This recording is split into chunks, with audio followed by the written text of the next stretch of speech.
a serene morning, Jonathan John Miller stood in his kitchen wincing at the bitter taste of coffee that had been left on the burner too long due to his distracted thoughts.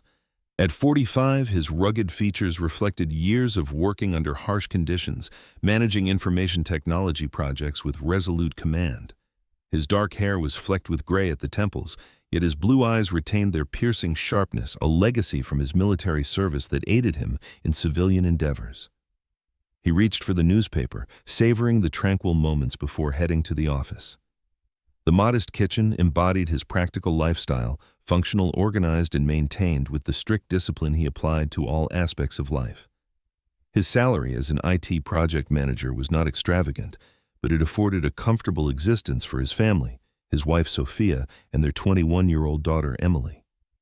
The abrupt ring of his phone shattered the calm. An unknown number. "Mr. Miller?" a detached voice inquired. "This is Central Hospital. Your daughter Emily has been admitted to the emergency room." John's grip tightened on the phone. "What occurred?" "We cannot provide details over the phone, but you should come immediately." "I'm en route." His tone remained composed, though his heart rate accelerated. John seized his jacket, leaving his unfinished breakfast on the counter. His sturdy boots echoed heavily on the kitchen floor as he hurried out. The engine of his old pickup truck roared to life, and he drove with restrained urgency. The hospital's fluorescent lights glared harshly as John strode through the emergency department. A nurse directed him to a curtained area, and his military instincts activated, evaluating the situation. Emily lay on the bed, her face marred by severe bruises, her right eye swollen, tears streaming down her cheeks. Her hands shook as she clutched the thin hospital blanket. "Dad," her voice broke. John approached her side, taking her hand. Fury simmered within him, but his touch was gentle. "I'm here, sweetheart. Tell me what happened." Emily's words emerged amid sobs. "I returned home early from Lily's. I heard sounds upstairs." She closed her eyes tightly. "In your bedroom." John's jaw tightened. "Continue." "Mom was there with Uncle Victor." Emily's voice lowered to a whisper. "They were together." The revelation struck John like a blow. Sophia, his wife of 23 years, with Victor, her brother, the slick financial entrepreneur who always had ulterior motives. "I screamed," Emily went on. "Then two men appeared from nowhere, Victor's security detail. They seized me and hurled me down the stairs." Her body trembled with fresh sobs. "They are still there, Dad drinking your whiskey, laughing." John rose, his actions deliberate and controlled. "Have you seen a doctor?" "They are awaiting x-rays." "Good." He kissed her forehead. "I will return shortly." "Dad!" Emily grasped his wrist. "Do not act rashly." John's lips formed a cold smile. "Nothing rash, only what is required." He proceeded to the nurse's station with measured strides. "My daughter Emily Miller. I require details of her injuries." The nurse typed on her computer. "Bruises, possible concussion, pending x-rays for ribs and right wrist. The doctor prescribed pain relief." "I demand all records," John interjected. "Photographs of injuries, medical reports, everything." "Sir, that is not standard protocol." "Ensure it is done." His voice lowered. "Those individuals will not evade consequences." The nurse assessed his expression, then nodded gradually. "I will see what can be arranged." John's mind raced as he processed the circumstances. Sophia, the woman with whom he had constructed a life, betraying him with her own brother. Victor, who attended family dinners with premium wines and patronizing smiles. John had always sensed Victor's underlying corruption beneath his refined facade.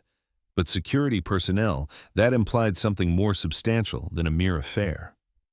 Victor's financial dealings had always appeared dubious, excessive funds, insufficient justifications. Now, he employed enforcers willing to assault a young woman. John drew his phone and dialed a number unused for years. "This is Miller. Recall the debt from the Iraq operation." He paused, listening. "I'm collecting it. I need all information on Victor Hayes's business activities, and I mean comprehensive." He concluded the call and stared at the emergency room doors. 23 years of marriage, numerous family meals, shared vacations, all a deception. The betrayal wounded deeply. But it was not the infidelity that enraged him. It was Emily, his daughter. They had crossed a boundary no father could tolerate. John returned to Emily's bedside. She had drifted into uneasy sleep, aided by pain medication. He observed her bruised face, recalling the day of her birth. He had vowed then to shield her from any harm. He had faltered today, but he would not again. A doctor approached, clipboard in hand. "Mr. Miller, we must discuss your daughter's injuries." "One moment." John's gaze remained on Emily. "I need to place another call." He stepped aside and dialed. The line rang twice. "Detective Harper speaking." "This is Jonathan Miller. We need to discuss Victor Hayes and his associates." He listened briefly. "Not at the station. Somewhere discreet. This is more profound than you realize." John ended the call and returned to Emily's side. The doctor waited patiently. "Inform me fully," John stated. "I want precise details of what they inflicted on my daughter." As the doctor outlined Emily's injuries, John's anger solidified into something frigid and unyielding. Sophia, Victor, the security personnel, they believed themselves invincible. They assumed they could harm his family and jest over his whiskey. They were mistaken. They had no conception of the man they faced. But they would learn. John would ensure it. He settled into the chair beside Emily's bed, his mind already outlining the necessary steps.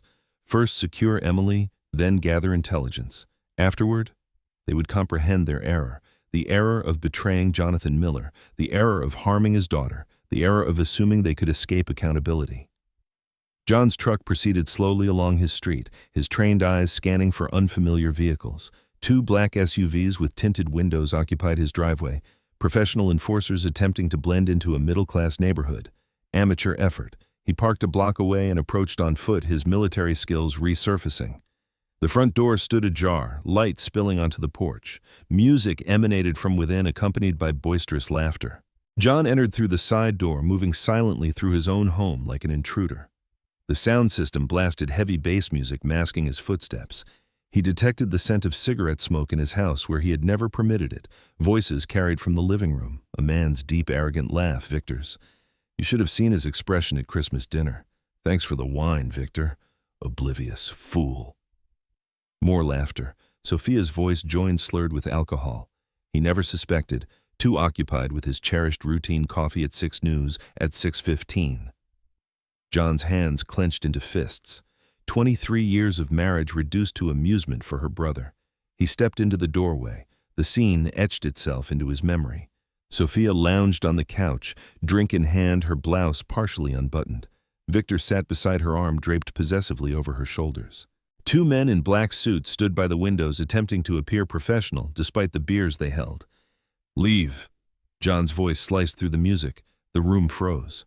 Sophia's drink slipped, spilling onto the carpet. Victor's smirk wavered. "Well, well," Victor drawled, but his eyes shifted to his enforcers.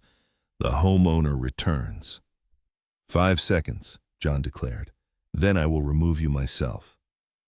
The first enforcer, young and muscular, dressed in his suit like a disguise, advanced. "Listen, pal," John acted. Years of combat training erupted. His initial strike crushed the man's larynx. As the enforcer clutched his throat, John's knee drove into his solar plexus. The man collapsed, gasping. The second enforcer reached for a weapon. John seized his arm, twisting until bones fractured. The man screamed. John slammed his head against the wall once, twice. The man slumped unconscious. 15 seconds. 2 threats neutralized. Victor retreated, pulling Sophia along. "Now let us be rational." "Rational?" John advanced. "Like your men were rational with my daughter. She should not have been there," Sophia blurted. "It is not our fault." John backhanded her. The sound reverberated. Sophia fell onto the couch, holding her face, staring in shock. "Do not dare," John growled. "Do not dare blame her." Victor attempted to edge toward the door. John grabbed him by the throat, slamming him against the wall. Victor's feet dangled, his face reddening. "Please," Victor wheezed. "We can discuss this." "Discuss." John increased pressure, "like your men discussed with Emily, using their fists." He drove his knee into Victor's stomach, then released him. As Victor gasped, John's boot connected with his ribs once, twice, 3 times. "Stop!" Sophia screamed. "You will kill him." "No." John's voice was alarmingly calm. "Not yet." He grasped Victor's hair, yanking his head up. "Your men injured my daughter. I will reciprocate." What followed was systematic, brutal, and precisely calibrated. John knew the human body's limits. He kept Victor conscious, ensuring he felt every impact. When finished, Victor lay curled on the floor, sobbing. Blood from his nose and lips pooled on the carpet John had installed the previous summer. John turned to Sophia. She pressed against the couch, trembling. "Johnny, please," she whimpered. "I can explain." "Do not call me that." He regarded her as a stranger. "Gather your belongings. Depart. If you remain in 10 minutes, you will regret it." Sophia staggered to her feet. "Where am I to go?" "Inquire with your brother." John's laugh lacked humor. "Once he can speak." He addressed the enforcers, one unconscious one clutching his throat. "Take your employer and leave. If I encounter any of you again, your remains will not be found." The conscious enforcer dragged himself up, assisted his partner. Together they lifted Victor, who moaned in pain. "This is not concluded," Victor muttered through bloodied lips. "Indeed." John smiled, and both enforcers stepped back instinctively. "It is merely commencing." He watched them load Victor into one SUV. Sophia stumbled after mascara streaking her cheeks. She glanced back once, but John had already turned away. Inside, he surveyed the damaged, shattered glass, blood on the carpet, cigarette burns on the coffee table. The home he had built defiled by their presence. His phone vibrated, a text from Alex. "Discovered something. Meet tonight." John nodded to himself. Sophia and Victor believed it was over. They assumed he had exacted revenge, expended his anger. They were wrong. This was not revenge. This was justice. For Emily, for the years they mocked him behind his back, for every holiday meal where Victor sat at his table plotting to dismantle his family. John entered the bedroom, their bedroom. The bed where she had betrayed him still bore evidence of their affair. He stripped the sheets methodically, carried them to the backyard, and set them ablaze. Then he placed a series of calls to his bank, his attorney, Detective Harper. Sophia thought she knew him, predictable, mundane, secure. She was about to discover her profound error. They all were. In the quiet aftermath of violence, John sat in his chair staring at the blank television screen. The house felt empty, contaminated. Blood still stained his knuckles, Victor's blood. His phone vibrated again. "Alex." "Project office, 1 hour." John closed his eyes. Memories flooding back. Iraq, 2003. The ambush that nearly claimed them both. Alex dragging him to safety amid whistling bullets. The bond between them forged in blood and gunfire. He had not always been this man, capable of calculated violence, cold retribution. Once he was a small-town youth with simple aspirations. Military service had transformed him, instilling duty, loyalty, and the stark realities of a world where violence resolved issues words could not. The day he met Sophia replayed in his mind. She had been a server at the local diner, all radiant smiles and incessant conversation. He was recently discharged, still adapting to civilian life. She seemed an anchor, something tangible to cling to, while his mind echoed with gunfire and screams.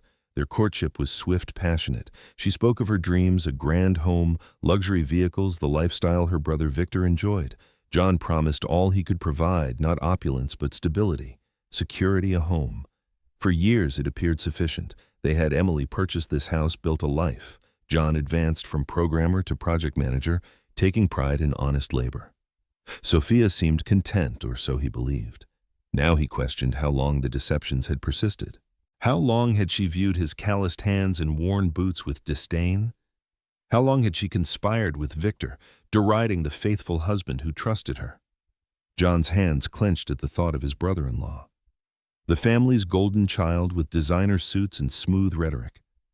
John had never trusted him, perceiving the predator beneath the polished exterior. But for Sophia's sake, he had welcomed Victor into his home, shared meals, endured his subtle barbs and condescending smiles. His phone rang. Detective Harper. "Miller?" he answered. "Information on your brother-in-law," Harper stated without preamble. "You will not appreciate it." "Proceed." "Those were not mere bodyguards. They are enforcers. Victor operates a protection racket extorting local businesses. He has police on payroll, judges compromised." John absorbed this. "That accounts for the muscle." "There is more," Harper continued. "Your wife has made substantial withdrawals, transferring to offshore accounts." "For how long?" "At least 6 months. Miller."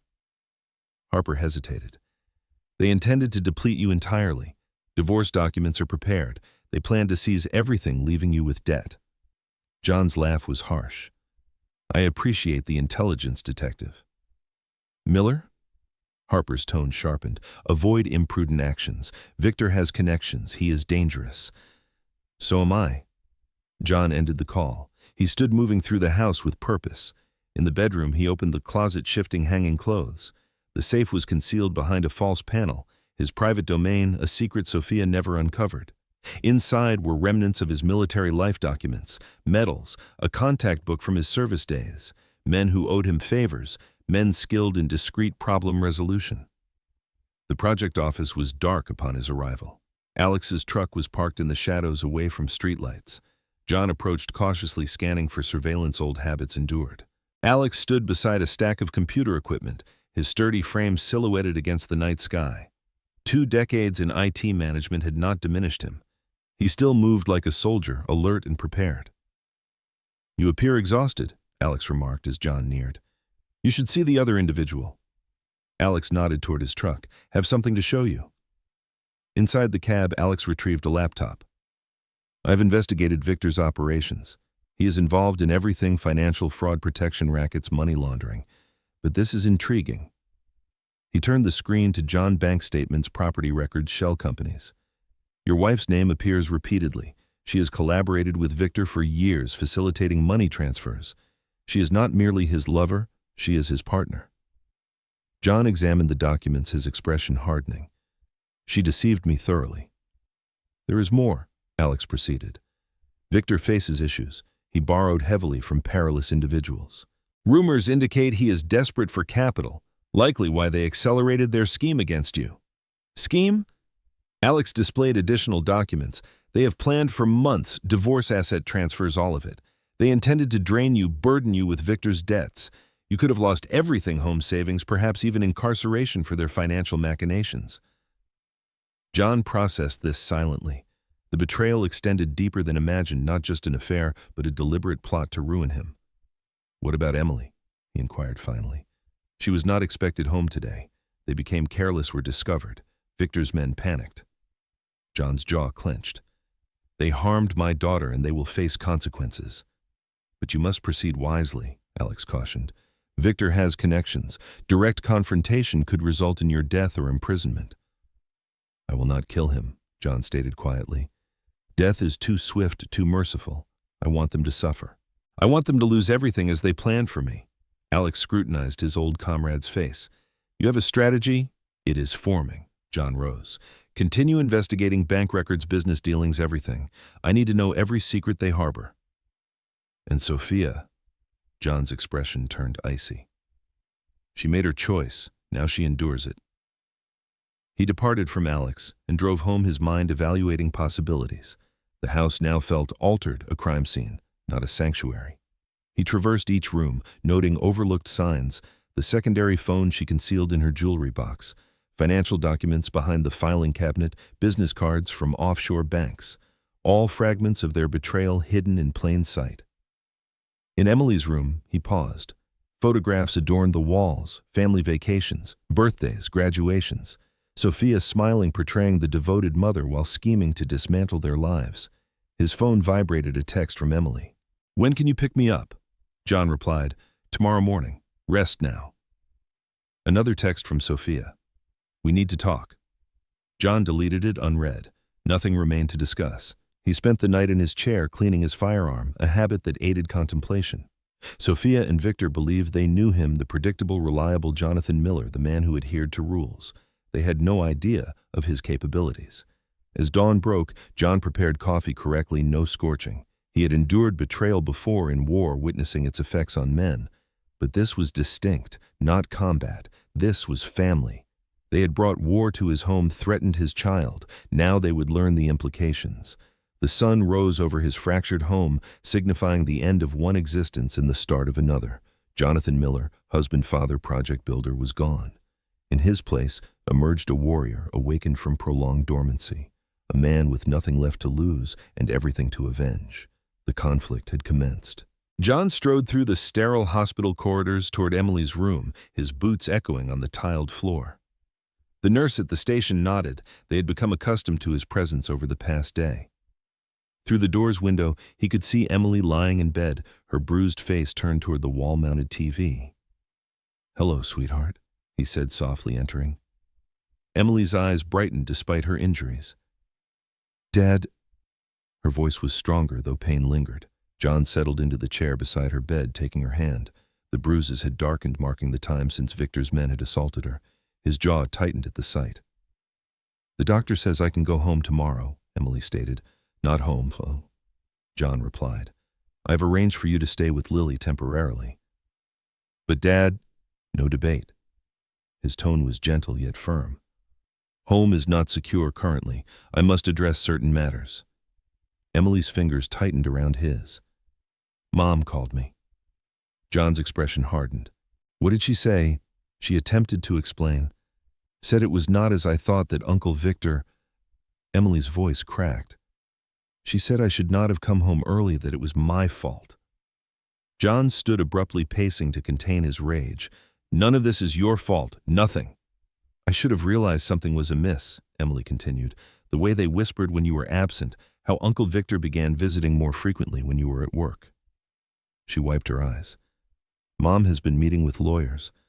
I saw the paperwork in her car last week. I should have informed you." "You trusted your mother. That is not a transgression." John returned to her bedside. "Recount everything you recall. When did Victor start visiting more?" As Emily spoke, John's mind cataloged details, constructing a timeline of betrayal. Sophia's financial meetings that extended late, Victor's casual visits always when John was at the project office, the hushed phone calls, the concealed documents. A knock at the door interrupted. Alex stood in the doorway, his IT manager badge gleaming under the fluorescent lights. "Have a moment." John squeezed Emily's hand. "Rest now. I will return soon." In the hallway, Alex drew him aside. "Those individuals you confronted are not mere muscle. They have connections. One handled security for a downtown casino with extensive mafia ties. The other has an extensive criminal record: assault, extortion, attempted homicide." John absorbed this. "Victor is more entrenched than I anticipated." "That is not all." Alex glanced around. "I have inquired about your brother-in-law. He receives protection from someone influential police judges. Someone ensures he remains untarnished. Can you obtain names?" Alex nodded. "Working on it. But be vigilant. These are not amateurs." John's phone vibrated. Detective Harper requesting a meeting. "Continue investigating," he told Alex. "I need everything you uncover."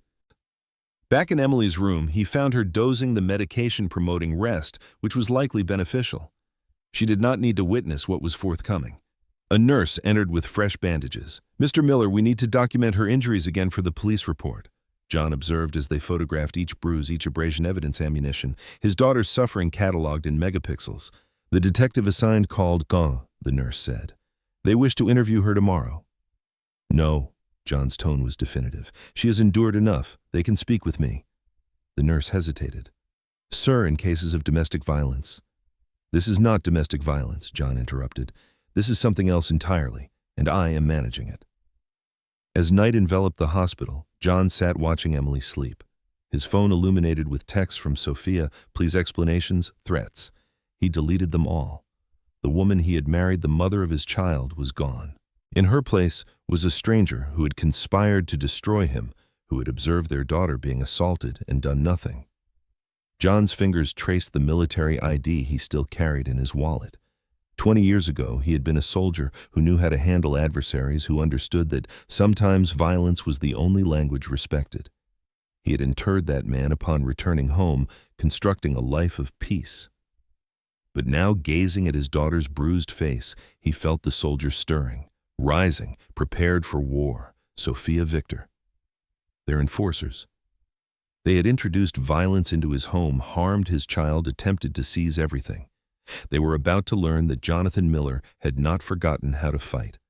The police station buzzed with activity as John made his way to Detective Harper's desk. Isabella "Izzy" Harper was a sharp-featured woman in her 40s with keen eyes that overlooked nothing. She motioned for him to sit. "You appear fatigued," she observed.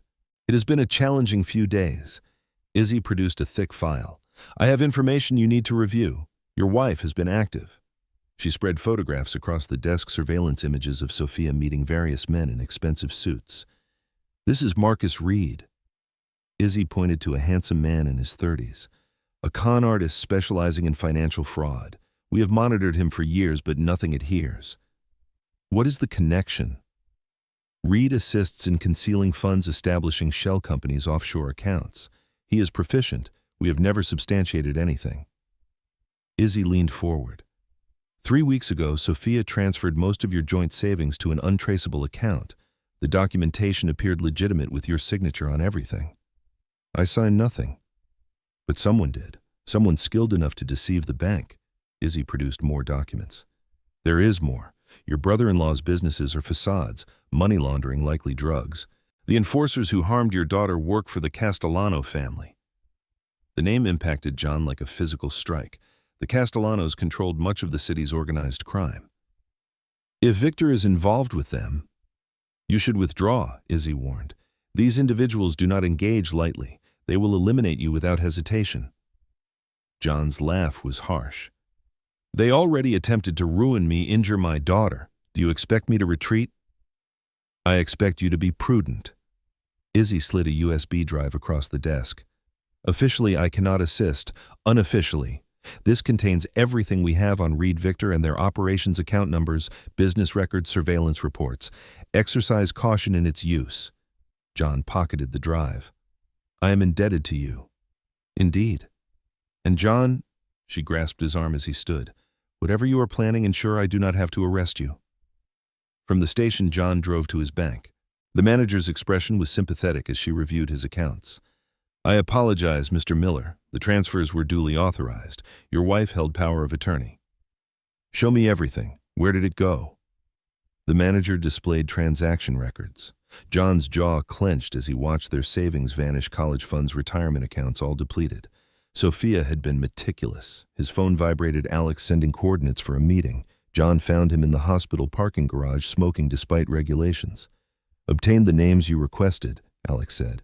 Judge Michael Preston has handled all cases involving Victor's businesses, dismissing charges, sealing records. The Castellanos own him. And the enforcers, Vincent Caruso and Tony Baglia, career criminals. Caruso remains in ICU. You inflicted significant damage. Baglia was discharged this morning. John nodded. Where does he reside? Alex's eyes narrowed. Why? I need to pose some questions. These are professionals, John. They will kill you. They may attempt. John's tone was cold. Will you provide the address or not? Alex sighed, handing over a paper. This is your risk. John's next stop was his home. Sophia had removed most of her possessions, but he was uninterested in clothing or jewelry. He went directly to her home office, the space she never allowed him to organize. The filing cabinets yielded a trove: bank statements, correspondence, meeting records.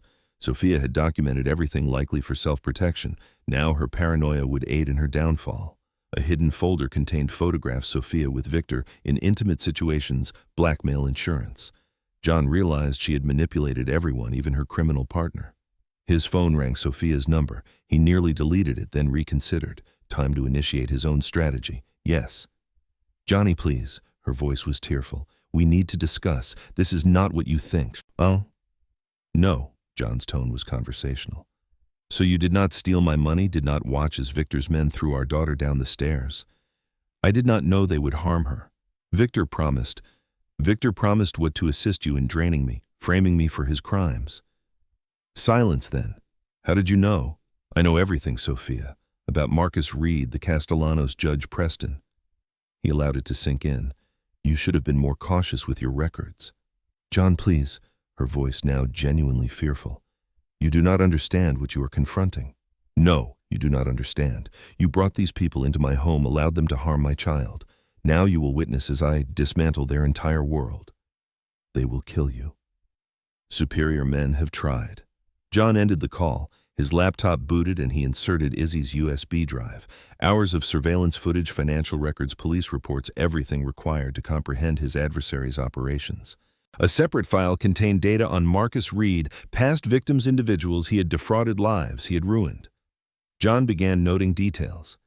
These people would seek retribution. They merely needed guidance on how to achieve it.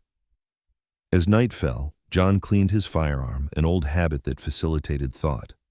Sophia and Victor thought they were dealing with a simple IT project manager, a predictable man who followed rules. They had forgotten or never known what he had been before, the actions he had taken in service to his country, the skills he had acquired and never fully relinquished. John smiled in the darkness. Time to remind them. The bar was nearly vacant when John arrived. Alex sat in a corner booth, files spread across the table, a half-empty whiskey before him. 2 decades in IT administration had not softened his military demeanor. "These the hospital reports?" John inquired, sliding into the booth. Alex pushed them over. "Caruso has 3 fractured ribs, a crushed larynx, possible permanent knee damage. Baglia fared no better, broken jaw, dislocated shoulder, concussion. They will survive." Alex studied his friend's face. "You're initiating a conflict here, John." "They initiated it. I'm merely concluding it." Alex produced more papers. "Obtained the background checks you requested. Reed has worked with Victor for about 2 years. They run a sophisticated operation, identify desperate individuals, offer fraudulent investment opportunities, drain them completely." "How many victims?" "At least 20 that we know. Most lost everything." Alex slid over a list of names and addresses. "What are you planning?" John pocketed the list. "It is preferable you remain unaware. The individuals you are confronting are not amateurs. The Castellanos do not engage casually." "Neither do I." John's voice was flat. "Not anymore." His phone vibrated, Detective Harper requesting another meeting. John finished his drink and stood. "Be cautious," Alex warned. "Always." John found Izzy in the police station parking lot, leaning against her car. "Have something you need to see," she said, handing him a file. "Judge Preston has made regular deposits to an offshore account, substantial ones, far exceeding his salary." John flipped through bank statements. "This is what they used to compromise him. And that is not all." Izzy produced more photographs. "Preston has a weakness for young prostitutes. Victor's associates have supplied them along with cocaine. They control him entirely." "Valuable information." Izzy grasped his arm. "Do not act imprudently. These people have protection wealth influence." John's smile was cold. "But they have never encountered someone like me." Back home, John spread everything across the dining room table: surveillance photos, financial records, witness statements, the pieces of a puzzle coalescing. Victor's operation was larger than anticipated. Financial fraud was merely the surface. Beneath lay layers of money laundering, drug trafficking, prostitution, all shielded by corrupt officials and mafia connections. Sophia had known, must have known, yet chose to align with them to destroy him. His phone illuminated a text from an unknown number. "Withdraw while possible. Final warning." John saved the number, useful to know they were concerned enough to threaten. He began noting connections and vulnerabilities. Victor's operation relied on silencing victims, maintaining a legitimate appearance. What if that appearance fractured Judge Preston, was the weak link? Dismantle him, and the entire protection scheme would collapse. But first, John retrieved the list Alex had provided. Reed's victims, people who had lost homes, savings businesses, individuals with nothing left to lose. Time to offer them an opportunity for retribution. His laptop contained templates for business letters, corporate documents. Within an hour, he had crafted invitations to a private investment recovery meeting, anonymous tips on where their funds had truly gone. Seeds of destruction prepared to germinate. Next, he accessed the surveillance footage Izzy provided: Preston exiting a brothel, Preston meeting known drug dealers, Preston accepting cash envelopes from Victor's associates, 3 copies burned to separate drives, one for the media, one for the bar association, one for Preston himself. John's phone vibrated. Emily. "Dad, when can I come home?" "Not yet, sweetheart. Soon." His tone was gentle. "How are you feeling?" "Better. Lily's parents have been kind." A pause. "Mom keeps calling." "Do not answer." "I was not planning to." Emily's voice hardened. "I saw what they did to you, what they attempted to take from us. None of that matters. You matter. Rest now. I love you." After hanging up, John resumed planning. The elements were in place: Preston's corruption, Reed's victims, the Castellano criminal empire, all interconnected, all vulnerable. Pull the correct threads, and the entirety would unravel. His phone illuminated Sophia again. This time he answered. "Final opportunity," he said before she could speak. "Tell me where the money is." "I cannot." Her voice trembled. "They will kill me." "Then you had better hope they reach you before I do." He ended the call and returned to work. The soldier within him recognized this as not revenge, but warfare intelligence gathering target assessment strategic strikes. Sophia, Victor, Reed, the Castellanos, they were about to learn what occurs when you push a trained warrior too far, when you harm his family. John smiled in the darkness. The storm was gathering. Time to unleash it. John sat in his truck outside Marcus Reed's office building, observing through binoculars as Reed's victims arrived one by one. 20 individuals whose lives Reed had devastated, each carrying folders filled with evidence of his schemes. John had contacted them all, provided proof of Reed's fraud, and offered them a chance at restitution. His phone vibrated a text from Izzy. Judge Preston signed the warrants. Proceed when ready. John checked his watch. In 30 minutes, Preston would realize his mistake in signing search warrants for properties owned by his Castellano benefactors. By then, it would be too late. Inside the building's lobby, the victims gathered, anger emanating from their faces. A banker who had lost his pension, a widow whose home was stolen through forged documents, a contractor driven to bankruptcy, all awaiting Reed's arrival.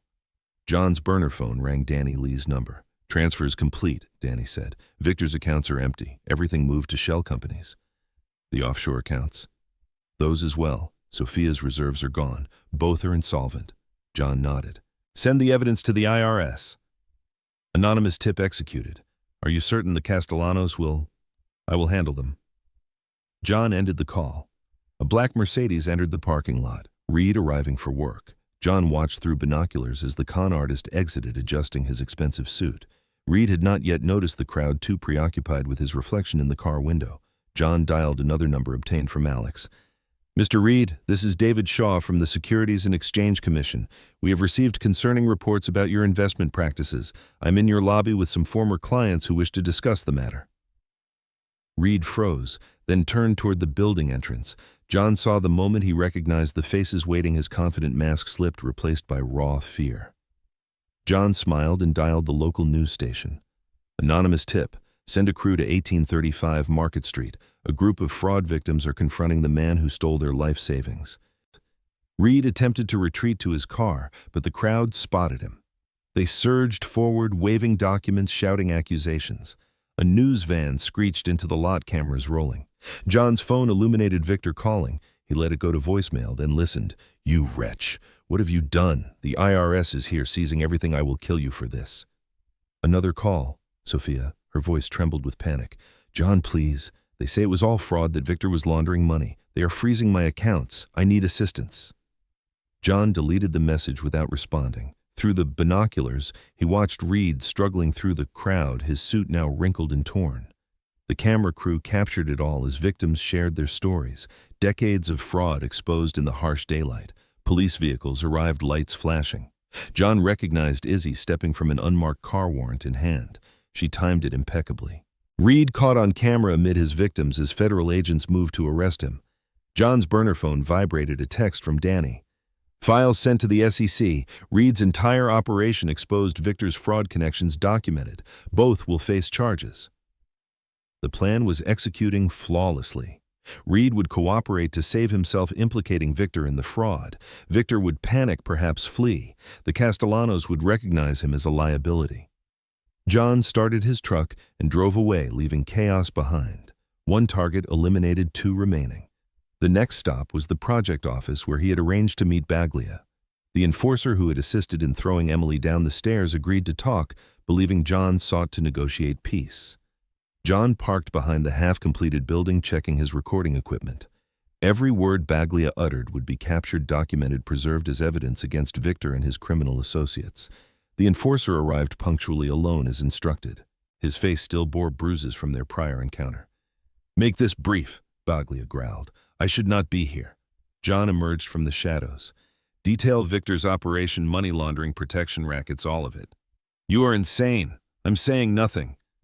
John produced his phone, playing a recording. Caruso murmuring in sleep about drug shipments, naming individuals, outlining criminal activities.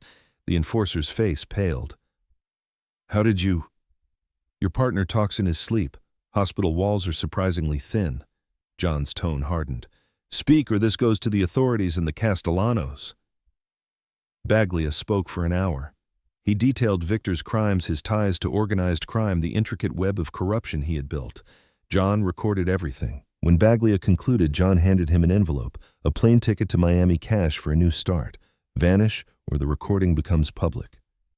The enforcer took the envelope with trembling hands and fled. John sent copies of the recording to multiple secure locations insurance should anything befall him. His phone vibrated, Alex sending coordinates. Time for the next phase. Victor would be panicking now, watching his empire crumble. Sophia would be desperate. Her stolen funds vanished into untraceable accounts, both fleeing in fear, committing errors. John smiled in the darkness. The trap was set. Now the enjoyable part, watching them destroy themselves in attempts to escape. The warehouse district was deserted at this hour, silent except for the distant rumble of freight trains. John parked his truck behind an abandoned loading dock and checked his weapons, the Glock clean, and loaded the backup strapped to his ankle. Not that he intended to use them. His phone illuminated with texts. Danny. Victor just attempted account access. All empty. He is frantic. Alex. Castellano enforcers sighted at Victor's office. They appear displeased. Izzy. Preston is cooperating fully. Names, dates, everything. The entire operation is exposed. John deleted the messages and stepped into the night. The warehouse ahead had been Victor's primary money laundering front, a wholesale electronics business that never shipped actual products. Now it would serve as the stage for Victor's downfall. Security cameras were disabled courtesy of Danny's hacking. John moved through the shadows, counting breaths. On schedule, a black SUV arrived at the dock. Victor stumbled out, clutching a briefcase, his expensive suit, disheveled face pale with fear. 2 Castellano soldiers flanked him, their expressions stern. "The money is here." Victor's voice cracked. "All of it. Allow me to explain." The larger soldier grabbed the briefcase, inspected it. Empty. "No, impossible." Victor's eyes darted wildly. "It was just here. Someone must have—" "You lost 10 million of the family's funds," the second soldier growled. "Mr. Castellano demands answers." John stepped into view, relishing Victor's terror. "Seeking this." He held up a USB drive, bank records, transfer histories, proof of where the money had truly gone. "You—" Victor lunged, but the soldiers restrained him. "This is your doing." "No, Victor. This is yours. You grew greedy, careless." John's tone was conversational. "Did you truly believe you could steal from the mafia and evade consequences?" "I stole nothing. It was business." John turned to the soldiers. "Examine his secret offshore accounts. He has skimmed for years, playing both sides." The larger soldier's phone vibrated. He checked it, nodded to his partner. "The boss confirms. We located the accounts." Victor's face turned ashen. "No, wait, I can explain." "The boss desires no explanations." The soldier's weapon appeared. "He wants his money. I will recover it. I need time." "Time has expired, Victor." John's smile was cold. "The authorities are closing in. The judge is talking. Your operation is fully exposed. The Castellanos cannot risk retaining you alive." "Please." Victor turned to the soldiers. "I have information on everyone, names, dates, recordings. That is meant to increase our trust." The soldier's gun materialized. John retreated into the shadows. "Farewell, Victor. Greet your associates in hell." Victor's screams echoed through the warehouse. 2 suppressed shots, then silence. John waited until the SUV departed, then placed an anonymous call to the police. They would discover Victor's body, assume a mafia execution. Case closed. His phone vibrated, Sophia calling again. This time he answered. "It is over," he said before she could speak. "Victor is dead. Reed is in custody. The money is gone." "John, please." Her voice shook with tears. "I never intended any of this. Spare your falsehoods. I am done listening." "What am I to do? I have nothing left." "You have precisely what you deserve." John's voice was glacial. "You chose this path. Now traverse it alone." He ended the call and drove to the motel where Sophia was hiding. She opened the door at his knock, designer clothes, replaced by inexpensive attire, makeup smeared from crying. "Here to gloat," she spat, "to deliver your divorce papers, and this." He handed her an envelope containing proof of her criminal involvement. "Attempt anything, and this goes to the authorities. You will join your brother in perdition." "You cannot prove anything. Care to wager?" John's smile was formidable. "I have recordings, bank records, witness statements. Everything." Sophia's shoulders slumped. "What do you require?" "Sign the papers. Disappear. Never contact me or Emily again. If not, I will destroy you utterly. Your decision." She signed.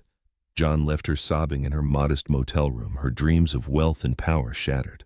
His phone vibrated Izzy with updates. The investigation proceeded as planned. Victor's death would be classified as a mafia hit. Reed was cooperating, implicating all. The Castellanos were turning on one another, their empire crumbling. John drove home, satisfaction warming his chest. They had sought to destroy him, harm his daughter, steal all he had built. Instead, he had obliterated them entirely. Sunlight streamed through the kitchen window as John prepared coffee correctly, no scorching. The morning headlines proclaimed, "Major crime network exposed, prominent businessman found dead in warehouse." His phone vibrated, Alex checking in. "It is all over the news," Alex said. "Victor's murder, Reed's arrest, the operation revealed. Are you certain?" Concluded, the Castellanos believe Victor stole their funds. The authorities consider it a mafia execution, case sealed. And Sophia? Insolvent, isolated. She signed the papers this morning. Good. Alex paused. Is Emily well? Improving. She returns today. After ending the call, John reviewed the morning reports. Danny had erased all traces of their cyber operations. Izzy had sealed the case files marking Victor's murder as resolved organized crime. The Castellanos were preoccupied with federal investigations, uninterested in retribution. The doorbell rang. Emily returning from Lily's. She appeared improved, bruises fading, her smile genuine. "Hello, Dad?" John embraced her gently. "Welcome home, sweetheart." "I saw the news." She examined his face. "Did you? It is preferable you do not inquire about matters you prefer unanswered." Emily nodded. "Mom called me." "What did she say?" "Pleaded for help, said she regretted it, had nowhere to go." Emily's voice hardened. "I told her she should have considered that before betraying us." Pride swelled in John's chest. His daughter was resilient like him, unforgiving of betrayal. His phone vibrated. Detective Harper. "Just to inform you," she said, "Reed has implicated everyone. Judge Preston faces decades in prison. The entire corruption network is exposed. I appreciate the update." Her tone softened. "It is over. Release it now." He ended the call and joined Emily in the kitchen. She prepared breakfast, humming softly. "What now?" she asked. "We rebuild. Together."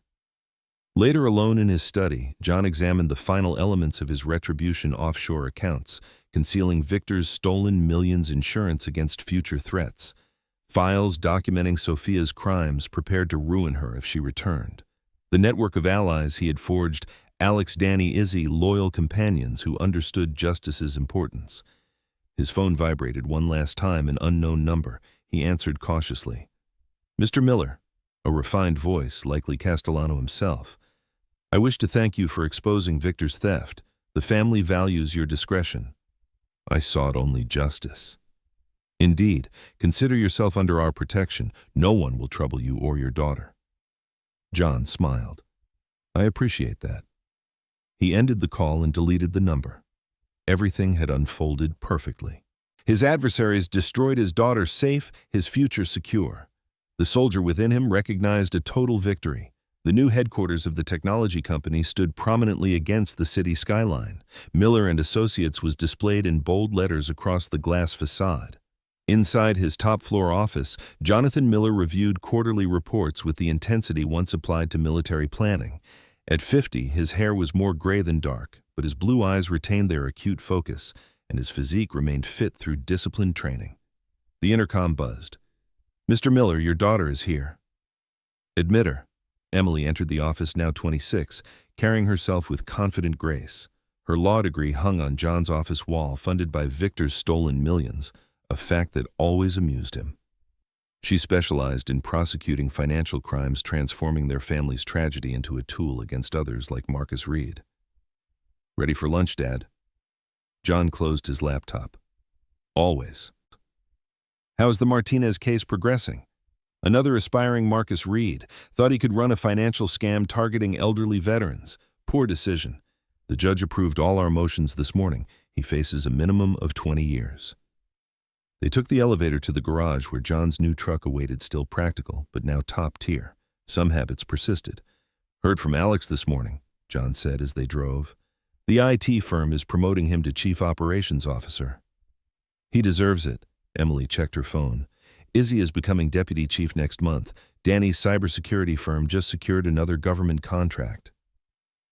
Their friends had prospered in the years since Sophia and Victor's downfall. Loyalty yielded better returns than betrayal. The restaurant was upscale, yet discreet, one of their regulars. The maitre d' led them to their usual corner table, positioned to observe all entrances, another enduring habit. "Lily is marrying next month," Emily mentioned while studying the menus. "She asked me to be maid of honor." John nodded. Lily had been Emily's support during the darkest times, providing shelter and encouragement. Her family had become extended kin. "Mom attempted contact again," Emily said quietly. John's hand tightened on his water glass. "When?" "Last week. Email from a new account." Emily's voice was cold.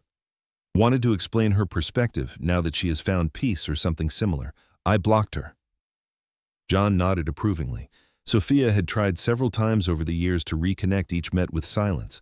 She had relocated to Florida after the divorce, remarried a retiree, attempted to reconstruct her life. John monitored her through various channels, not from sentiment but strategy. Know your enemies, even defeated ones. "Any news on Victor's former associates?" Emily asked. "The Castellanos are mostly legitimate now. The patriarch died last year. His sons manage clean enterprises." John maintained a carefully neutral relationship with the crime family. Mutual respect, mutual distance.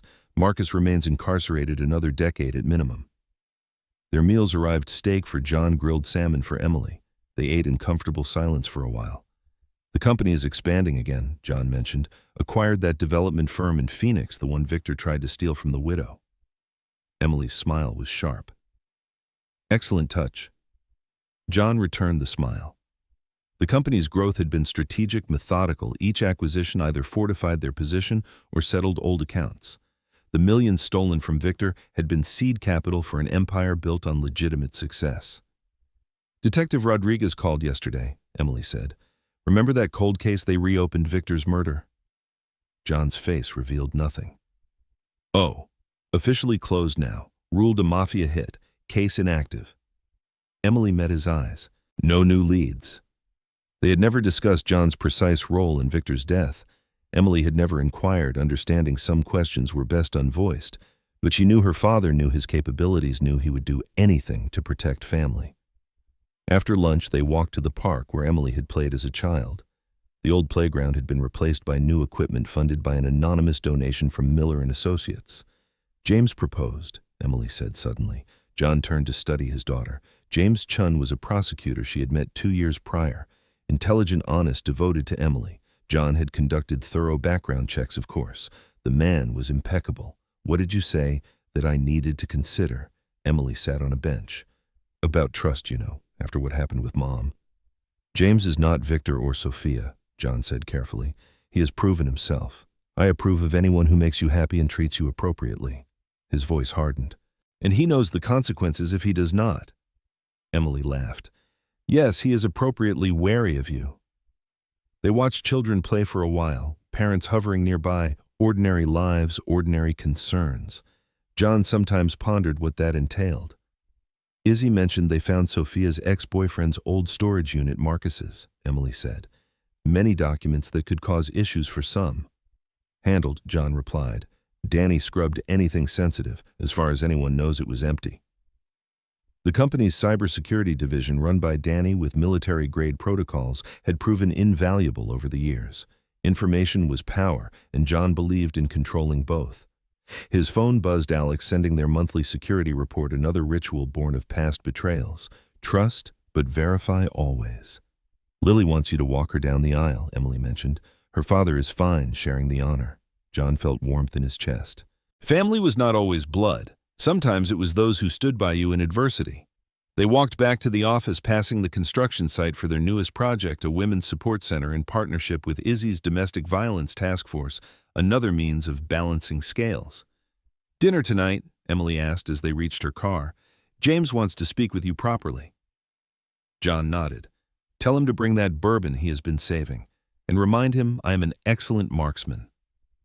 Emily kissed his cheek. Love you, Dad. Try not to intimidate my boyfriend excessively. No promises. Watching her drive away, John reflected on the years since Sophia's betrayal. He had rebuilt more than a business empire. He had forged a new family stronger than blood, created a legacy built on loyalty rather than deceit. Back in his office, John reviewed the day's reports, technology projects across 3 states, investment portfolios managed by trusted associates, security briefings from Danny's team. A well-oiled machine, every component meticulously controlled.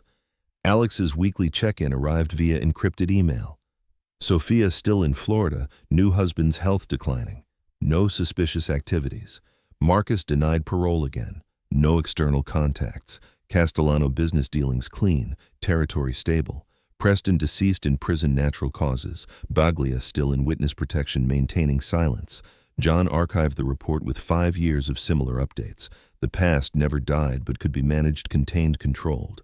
His phone rang. James Chun requesting a meeting before dinner. Likely wanting to proceed properly, seeking permission, traditional, but John appreciated the gesture. Come to the office, he told James. We will discuss.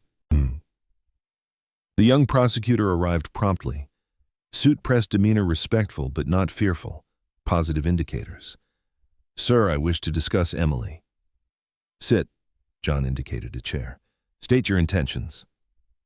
2 hours later, satisfaction settled in John's chest. James had proven himself again, honest about his feelings, clear on his plans, unafraid to stand firm when challenged. A worthy partner for Emily. The engagement ring James displayed was elegant, not ostentatious. The prenuptial agreement he proposed was equitable. His background remained clean, his career trajectory solid. Most importantly, he understood what family signified, what loyalty demanded.